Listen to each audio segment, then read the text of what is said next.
देखो, सभी लोग थोड़ा ध्यान देंगे।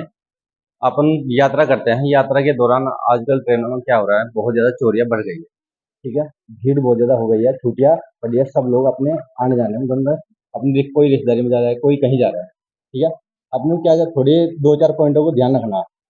जैसे ट्रेन आती है, ट्रेन उतरते चढ़ते टाइम पे अपने को ध्यान देना है उस टाइम पे, क्योंकि उतरने वाले जल्दी करेंगे उतरने में, और चढ़ने वाले कोशिश करते हैं चढ़ने में, ताकि उनको सीट मिल जाए। समझ रहे हो इस बात को?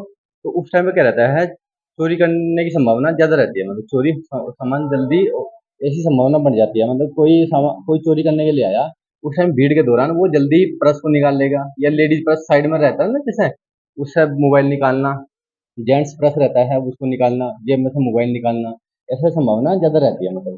तो अपने को सबसे मेन ध्यान रखना कि चढ़ते उतरते टाइम, फिर अकेली महिला, जैसे महिला यात्रा करती है भाई, उनको ऐसी जगह बैठना है कि जहाँ पर महिला ऑलरेडी बैठी हुई हो।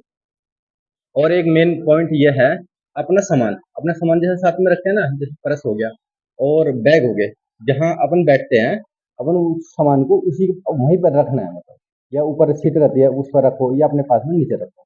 और सबसे एक मेन पॉइंट है, मैं उसके बारे में बताऊंगा। जैसा आजकल क्या हो रहा है, जहर खुरानी के केस बहुत बढ़ रहे हैं। जहर खुरानी समझ दो। जहर खुरानी का मतलब है, आपको प्रोवाइड करेंगे में कोई खाद्य सामग्री, जैसे कि कोई खाने की चीज़ है, लिक्विड पदार्थ, जैसे पानी हो गया या कोई कोल्ड ड्रिंक हो गया, तो उनका तो पर्पज ये रहेगा कि हम इसको नशीला पदार्थ देकर इनका सामान चोरी करना है। ठीक है, बेहोशी की हालत में वो बेहोश हो जाएगा और वो सामान लेकर चले जाएगा।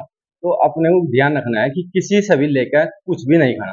भाई अपनी पहचान का है तो चलो ठीक है, अगर ट्रेन में कौन पहचान का होता है, नहीं होते, तो अपने को ये ध्यान रखना है कि कोई खाद्य सामग्री न तो खाए, और कोई पेय पदार्थ जैसे कि कोल्ड ड्रिंक हो गया और पानी हो गया, बिल्कुल नहीं लेना किसी से भी। कोई कुछ, हमें कितनी भी प्यास लग रही हो, हमें कैंटीन से या कुछ भी हो, बेचने वाले से ही सामान लेना है। तो इन बातों का बहुत अक्सर का ध्यान रखोगे, तो ट्रेनों में बिल्कुल भी अपने साथ में कोई घटना घटित नहीं होगी। ठीक है, और मेन है, अगर बाय द वे भगवान न करे कभी किसी के साथ में ऐसा हो जाता है, तो अपने प्ले स्टोर से एक MPGRP हेल्प ऐप है। ठीक है, इसको देख लो, M P G R P help app. उसके माध्यम से अगर कोई बात हो जाता है ट्रेन में, पुलिस वाले नहीं होते किसी ट्रेन में, मतलब हर ट्रेन में पुलिस की ड्यूटी नहीं होती है, तो उस टाइम पे क्या करेंगे, इन एप्लीकेशन के माध्यम से हम police control room, railway police थाना भोपाल में हम सूचना दे सकते हैं। उससे क्या होगा, ये डाउनलोड होके मोबाइल में रजिस्टर हो जाएगा, और हम सूचना अपने पुलिस को दे सकते हैं।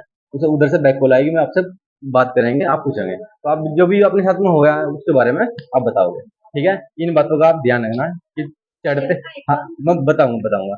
हाँ, इसके एक तो चढ़ते उतरते टाइम, और एक जहाँ बैठे अपने सामान की सुरक्षा, और छोटे बच्चों को ध्यान रखें, और किसी से भी न तो लेकर खाए और न किसी से लेकर पिए, कुछ भी सामान न तो खाना है और न ही पीना है। ठीक है, और सभी को अपने ध्यान रखना। और हाँ, और गेट पे जैसे कि ये तो जालीनुमा रहती है, वो ये इसकी विंडो रहती है जालीनुमा, इसमें तो हाथ नहीं जाएगा। कुछ ऐसी विंडो है कि बाहर से आदमी हाथ डाल के मोबाइल ना खींच ले, भाई चैन पहने रहती है लेडीजें, चैन ना खींच ले। इन बातों का अक्सर कर ध्यान रखना है। जैसे वो मोबाइल लगा हुआ है, देखो वो मोबाइल लगा हुआ है, उस पर ध्यान देंगे, वो लगा के सो गया शायद, वो चीज का है। इन बातों का ध्यान रखें, कभी भी पॉइंट में लगा के, चार्जर पॉइंट रहता है लगा कर, इधर हाथ में रखे इसको ध्यान से, कोई कोई हमसे छीन कर ना ले जाए। इन बातों का अक्सर कर ध्यान रखना है। ठीक है, और ये सारी बातें, दो चार पॉइंट ही है मेन, इनको ध्यान रखेंगे तो अपने साथ में कोई घटना घटित नहीं होगी। ठीक है, और ये वीडियो मैं यूट्यूब के माध्यम से मैं बहुत लोगों तक पहुंचाना चाह रहा कि कोई एक बार देखेगा तो मतलब इतना जागरूक हो जाएगा कि उसके साथ में कोई घटना घटित नहीं होगी। ठीक है, सब लोग थोड़ा सपोर्ट करेंगे। ओके है ना? ठीक है, अच्छे से जाना है।